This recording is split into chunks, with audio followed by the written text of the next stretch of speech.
जय श्री राम, हर हर महादेव, जय माता लक्ष्मी जी। प्रिय दर्शक साथियों, यदि आपके घर की भी महिला सुबह उठकर जल्दी खाना बनाती है तो आपको यह वीडियो जरूर देखनी चाहिए। विष्णु और माता लक्ष्मी के द्वारा एक बहुत ही खास और महत्वपूर्ण बात बताई गई है। उन्होंने स्त्रियों के सुबह जल्दी खाना बनाने के संबंध में एक बहुत बड़ी बात कही है, जिसे जानना आपके लिए अति आक है। प्रिय दर्शक बंधुओं व माताओं बहनों, स्त्री घर की लक्ष्मी मानी जाती है।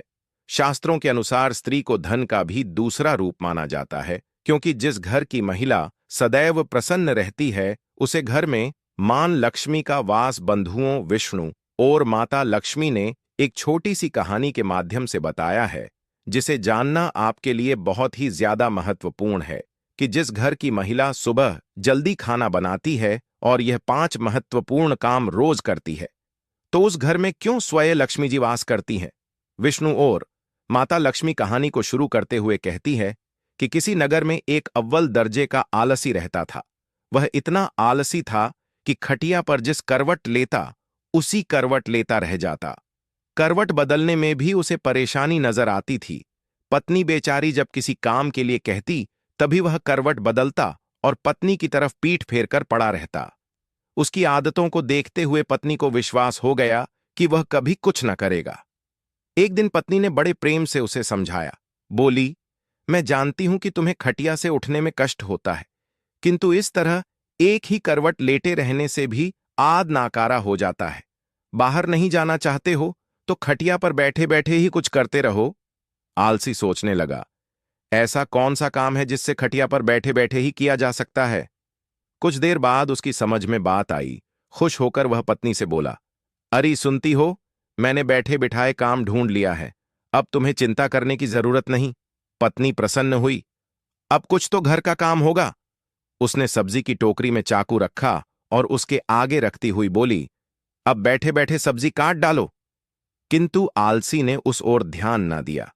थोड़ी देर बाद पत्नी जब सब्जी लेने पहुंची तो पाया कि पतिदेव खटिया पर बैठे हुए मक्खी आगे रही है। 1 2 3 4 पत्नी ने देखा, उनके बिस्तर पर 7 मक्खियां मरी पड़ी हैं। पत्नी को देखते ही उछलकर बोला, देखा मेरा कमाल, कितनी फुर्ती से 7 को मौत के घाट उतार दिया है। अब देखना है कि पूरे दिन में कितनी मार सकता हूं। आलसी महाराज को अब यही धुन सवार हो गई। उसे जहां मक्खी दिखती वहीं फट से हाथ मार देता। कई बार तो अपनी ही गर्दन पर इतनी जोर से हाथ जमाया कि उसकी गर्दन टेढ़ी हो गई। कई बार पत्नी की नाक तोड़ दी। मक्खी मारने के चक्कर में उसने घर के भांडे बर्तन तोड़ डाले। उसने प्रतिज्ञा कर ली कि कम से कम 1000 मक्खियां मारकर ही दम लेगा। जल्दी ही वह दिन भी आ गया। जब उसकी प्रतिज्ञा पूरी हुई, उस दिन आलसी ने सारे शहर का चक्कर लगाया। कंधे पर बांस का एक मजबूत डंडा रख वह खुशी से उछलता कूदता अपनी बहादुरी का बखान करता जा रहा था और सोच रहा था कि आज हजारों को मौत के घाट उतार आया हूं। यह सुनकर लोग भयभीत हो गए। सारे शहर में हवा की तरह बात फैल गई कि उसने हजारों को मौत के घाट उतार दिया है। लोगों ने उसका नाम हजार माही रख दिया। अब आलसी महोदय जिस सड़क या गली कूचे से गुजरते वहीं लोगों की भीड़ उमड़ पड़ती। उस बहादुर को देखना चाहिए जिसने हजारों को मौत के घाट उतारा है। धीरे धीरे 1000 मार ही सारे राज्य में प्रसिद्ध हो गया। कुछ दिनों बाद उस राज्य पर एक दूसरे राजा ने अचानक हमला बोल दिया। राजा के पास उस समय कोई अच्छा सेनापति नहीं था। उसने दूतों को आदेश दिया कि वे तुरंत सारे राज्य में घूम कर देखें और जहां भी उन्हें सेनापति के योग्य कोई युवक दिखाई दे उसे फौरन हमारे दरबार में हाजिर करें। आदेश पाते ही दूत जहां तहां शहरों में घूमने लगे। उन्हीं दिनों 1000 मारी का नाम सर्वत्र गूंज रहा था। दूतों ने जब सुना तो वे उसके घर जा पहुंचे। राजा के दूतों को अपने घर पर आया देख 1000 मारे भय से कांपने लगा। वह घर के अंदर एक अंधेरे कोने में दुबक कर बैठ गया। पत्नी से बातचीत होने पर मालूम हुआ कि राजा 1000 मारी जैसे बहादुर को अपना सेनापति बनाना चाहते हैं, इसलिए तुम उसे जल्दी हमारे साथ भेज दो। पत्नी को लगा जैसे वह कोई सपना देख देख रही है। अपने पति की असलियत को वह जानती थी। सोचने लगी, काश ऐसा हो सकता। किसी तरह राजा के दूत 1000 मारी को अपने साथ लेकर राजा के दरबार में पहुंचे। उस लंबे तगड़े नौजवान को जब राजा ने अपने सामने खड़ा पाया तो मन ही मन प्रसन्न हुआ और पूछा, तुम्हारा ही नाम 1000 मारी है? आलसी बोला, जी हुजूर ही हजार मारी कहते हैं।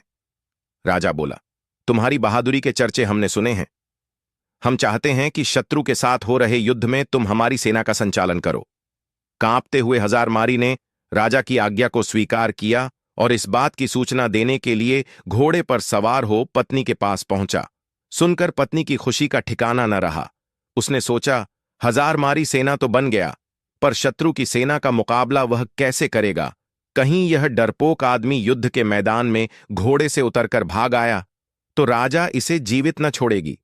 उसने एक मजबूत रस्सी से हजार मारी को घोड़े से बांधना शुरू किया। हजार मारी ने पूछा, ये क्या कर रही हो? हजारी की पत्नी ने जवाब दिया कि मैं आपको घोड़े के साथ बांध रही हूं। स्वामी हजारी ने पूछा कि ऐसा किस लिए? पत्नी ने जवाब दिया, इसलिए आपको घोड़े से बांध रही हूं कि कहीं आप लड़ाई के लिए उतावली होकर घोड़े से कूद पड़े और पैदल ही ना लड़ने लगे। वापस लौटने पर भरे दरबार में जब लोगों ने हजार मारी को घोड़े से बंधा हुआ पाया तो उनका उत्साह और भी बढ़ गया। ऐसा वीर सेनापति दूसरा कौन हो सकता है जिसने घोड़े से ना उतरने की मन में ठान ली है।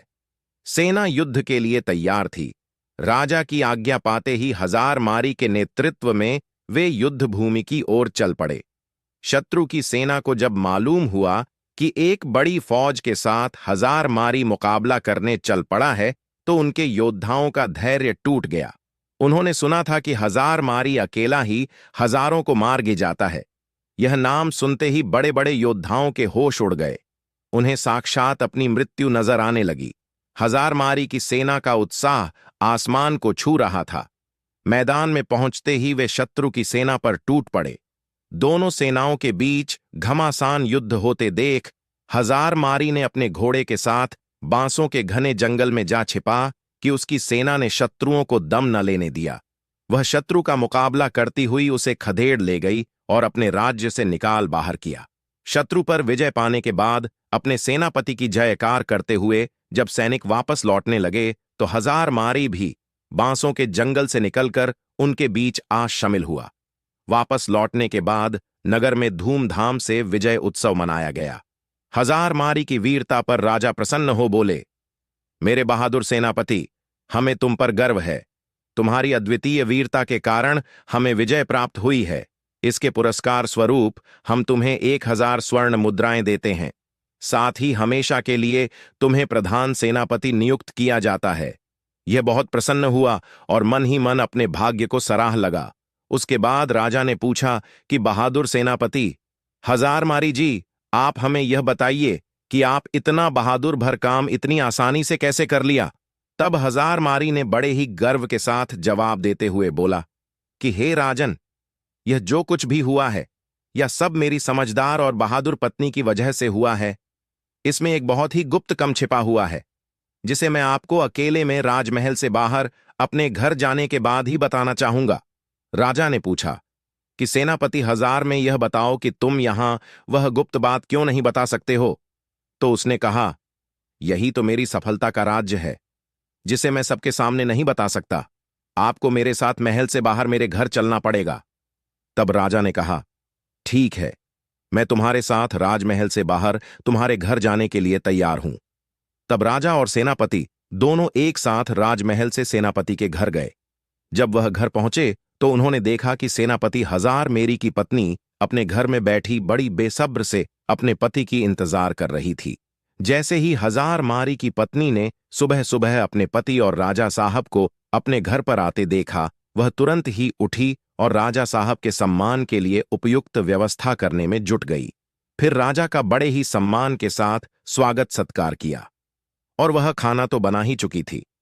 तभी उसने राजा साहब को खाने के लिए भी चौकी सजा दी और राजा साहब को अच्छे से सुबह सुबह ही खाना खिला दिया। तब फिर हजार मारी बोला, अब तो आपने देखा ही होगा और समझ भी गए होंगे कि मेरी जीत का असली राज क्या है। मतलब कि हे महाराज, जैसा कि हम सभी को पता है कि जिस घर की महिला सुबह प्रातःकाल ब्रह्मा मुहूर्त में उठ जाती है उसके घर में कभी भी लक्ष्मी की कमी नहीं होती और उसके यहाँ लक्ष्मी का वास होता है। और वही जिस घर में कोई महिला सुबह सुबह जल्दी खाना बनाती है उसे घर की तरक्की बिल्कुल पक्की है, क्योंकि राजा साहब और हम सभी लोग यह जानते हैं कि जिस घर में सुबह जल्दी खाना बन जाएगा तो उसे घर की तरक्की इस तरह से होती है, जैसे कि यदि सुबह जल्दी खाना बनेगा तो घर के बच्चे जल्दी से स्कूल के लिए भी चले जाएंगे, और यदि कोई व्यक्ति कहीं ऑफिस में काम करता है या फिर किसी को कोई जरूरी काम है तो वह घर से कभी भी खाली पेट नहीं जाएगा। वह कहीं भी खाना खाने के बाद जा सकता है और अपना पूरा काम पूरी लगन और मन से कर सकता है। सुबह सुबह जो भी स्त्री जल्दी खाना बना लेती है उसके घर में तरक्की होना बिल्कुल तय है। हजार बार ही वे फिर जो भी उसके जीवन में अपनी पत्नी के प्रति सहायता की बातें जितनी भी थीं और वह युद्ध में किस प्रकार से जीता था या सब राजा साहब को पूरी कहानी बता देता है। तब राजा साहब यह सब जानने के बाद कहते हैं, आपने बिल्कुल सही कहा सेनापति जी। जिस घर की महिला सुबह जल्दी ब्रह्मा मुहूर्त में उठकर के सारे घर के कार्य कर लेगी और सुबह जल्दी खाना बना लेगी, उसे घर की तरक्की तो बिल्कुल तय है। उसके बाद राजा साहब ने हजार मारी की पत्नी को ढेर सारी अशर्फियां और जवाहरात से सम्मानित किया। तो दर्शक बंधुओं, आपको यह अच्छी तरह से समझ में आ गया होगा कि किसी भी घर की तरक्की के लिए महिला का योगदान सर्वोपरि होता है, और किसी ने कहा भी है कि किसी भी कामयाब व्यक्ति के पीछे किसी महिला का हाथ जरूर होता है, और घर की महिला यदि चाहे तो घर को स्वर्ग बन सकती है। तो आशा करते हैं यह वीडियो आपको अच्छी लगी होगी। यदि वीडियो अच्छी लगी है तो इस वीडियो को लाइक और चैनल को जरूर सब्सक्राइब कर लीजिएगा। जय माता लक्ष्मी।